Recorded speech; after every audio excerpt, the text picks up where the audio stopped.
Welcome to PD on the Go, the podcast that delivers bite-sized learning on communication, collaboration, and facilitation for busy teacher leaders.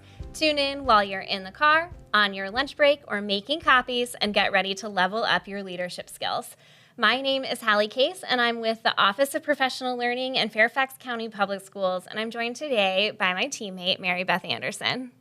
So what we're going to be talking about today are two high leverage CLT protocols. So we've talked in the past about the CLT protocol library that we have that sort of marries facilitation skills with protocols that help teams answer the four critical questions. And the two that we picked today to share are high leverage because you can answer all four critical questions using just one of the protocols. So Mary Beth, start us off by just sort of giving a reminder, what are the four critical questions? Yeah, so it's what do we want students to know and be able to do? Mm-hmm. How will we know that they've learned it?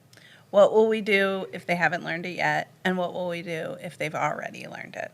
And so I feel like in the past, teams kind of answered one question each week. Yeah, like a process, a cycle. Exactly. Mm-hmm. And we're learning and moving forward in how do we answer more than one critical question at a time because we are short on time in our CLTs. Now most schools have one CLT a week. Yep. And so how do we maximize our efficiency for the most impact for our students? Mm-hmm. And these four questions matter because what the research through professional learning communities shows us is that when we can answer all four of these questions for a unit, it leads to high levels of student achievement, right? No one gets left behind because you've thought through all the questions collaboratively. Okay, so the first protocol we're going to talk about is called Unit Overview. Fancy I love name. this one. So Unit Overview really helps us to answer all four of these questions before we've taught the unit to help us to be really prepared for going into the unit and anticipate challenges and extensions that we may need to make. Mm-hmm. So the way, I'm just going to kind of talk through the protocol. Great. Yep. So we would, as a team, you might do this before you come to the CLT, or you may do this at the CLT, but you're going to take the unit assessment. So this is for your summative assessments. So you would do this before the start of a unit. Before the start of the unit. Yep. And some assessments we have created ourselves as teams, and some we are given from either curriculum, like in Fairfax County, we use benchmarks, so there might be your benchmark assessment in the elementary school, or there might be assessments already made on performance matters. Mm-hmm. So your team is going to take the assessment, and while they're taking the assessment, they're thinking through a student lens, and they're looking at each question, asking themselves what skills are being asked of students to answer these questions, what strategies might they be using, what might be some misconceptions that they could have while they're answering this. So they're jotting notes to themselves. So that's the first step. And you can do that first step before you come to the CLT to save on some time. Then they get with a partner and they kind of look at the answer key and check themselves. Like, one, am I getting these right? And two, like sometimes when we have multiple choice questions, there's like these distractors also. True. Yes. So it's really talking through like what are the distractors that might, lead to some misconceptions or errors for students. Yep. I mean, I'm laughing because I've taken SOL practice tests and gotten a question wrong. Right. So it's because valid. we might have gone to the distractor. Yeah. Right? Yeah. Or like if we're going quickly through it. Yep. And when they're meeting with their partner, they're thinking about like, well, what did they notice as they took the test and what are they wondering about?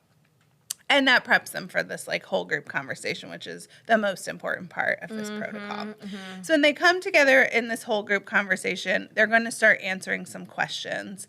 And the facilitator could chart this or they could note take it somewhere, but they're really thinking about what skills do students need to know and be able to do. So the first question, yep. we're going to know they've learned it from this assessment. And then thinking about the vocabulary that's throughout the assessment that they're going to need to know. Also, what might be some potential challenges or barriers for students to access the content to be able to be successful in this assessment. Mm-hmm. Also, maybe like what are some extensions that kids might have, or if you know that this is the final assessment, what are some ways you could build in those extensions throughout for them to be successful here? And then what are some instructional resources that we can use to support them in this? Yeah. And so really, we've answered all 4 critical questions in that conversations and prepared ourselves so we know exactly what to teach to support students. Because there's nothing worse than when you're in a data dialogue and you're like, oh, well, I didn't even teach that question, or I missed that, especially when we're using assessments we didn't create. Yeah. And so this kind of negates that, and we're able to all be on the same page before we teach the unit. And I think, in CLTs, what teachers want, what I wanted, was to walk away with something. Like, what do I get out of this? And sometimes we think that it's the goal of a team to come together and plan lessons and be ready for the next day or the next week. When you use this protocol, though, you're getting more of a balcony view of a unit and that big picture. And the daily planning that you might be doing on your own now because your team isn't meeting as frequently for as long, it's going to be easier because you're going to have this sort of cheat sheet from the CLT where you can fill in your planning based on that thinking. So that's the takeaway, is it making the planning easier throughout the unit. Right. And do you, we don't only have to do this with a summative assessment. Right. We can do this That's true. with some tasks or check-ins or formative assessments that we might have along the unit. So that's the second protocol. Yeah. I think you set that up on purpose, but it's helpful. So the next one, which we'll talk through briefly because it follows a very similar order of the unit overview, is called doing the work. And it's exactly what it says. It's doing the work that you're going to be asking students to do.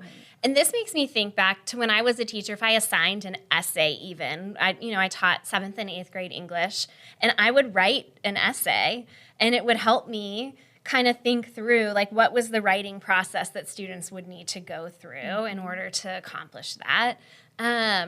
And when we were able to do smaller tasks like that in the CLT, we were doing the work together. Yeah, we used to do this in elementary CLTs with a math task. And then it was a word problem, and we'd all solve it, and then we'd look at all the different strategies we used to solve it, because that also helped us as teachers to know what could the strategies that the kids could be using that would come up. Yeah. And another way to build them from if you're using a really simplified strategy, how can I move you up so that you're understanding how to use the algorithm or a more complicated strategy or sophisticated strategy to support you in, efficiency of solving math. It just helps teachers see the options and the thinking behind those options.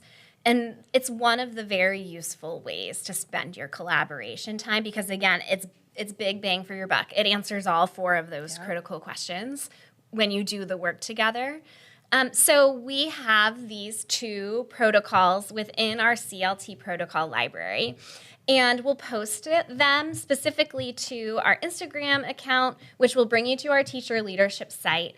You can follow us on Instagram at FCPS_PD. You can also find these resources by searching PD on the go through Atlas if you're in Fairfax County Public Schools. And what you'll see with these protocols is that some of them are in a table format that can be directly copy and pasted into your next team agenda. So we've tried to make it really user-friendly. There's even little scripts for how you could open the meeting. So we hope that you take some time to explore these and think about how they might help you in your next CLT meetings.